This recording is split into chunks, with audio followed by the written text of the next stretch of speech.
thin overlay. On this particular section, not nearly as much crackiness with the thin overlay.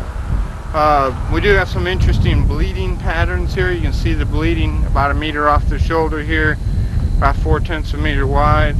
A few cracks, but not nearly the same order of magnitude as with the other, with the thin overlay. You see, so there's some longitudinal. There's, I would guess, probably 20 to 30 meters maybe in this section. Still not really anywhere near a significant quantity. This section does have quite a bit more rutting.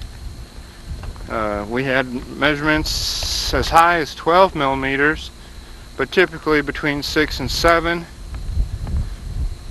So it does have, that's equates to anywhere from 1/4 of an inch to 1/2 an inch.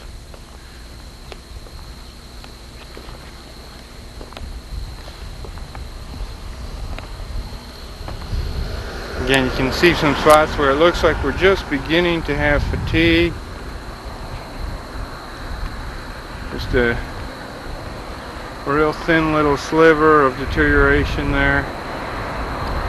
And again, looking back, it doesn't look that severely deteriorated, but you know, there is a little bit.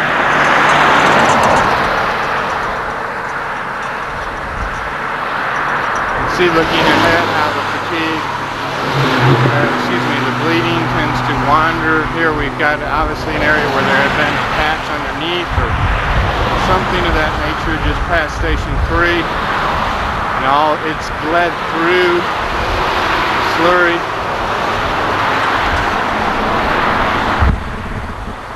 Created a fairly interesting pattern here at the surface.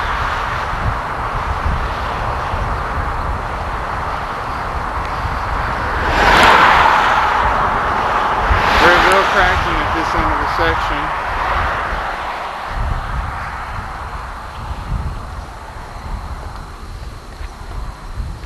Station 4.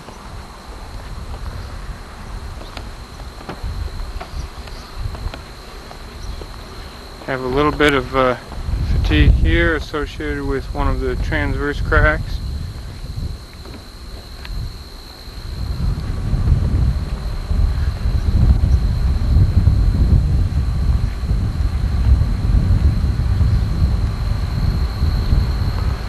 That brings us to the end of the slurry seal section. See, there are a couple interesting cracks right there at the end. Another one right here. Looking back, you can see the tail end of that one.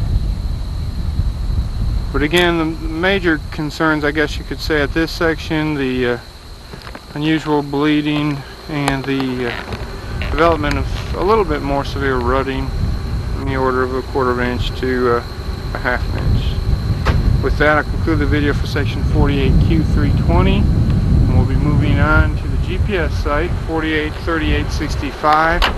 You can see the sign there. Looking ahead. Go ahead and shut the camera down, and we'll move on to the next site.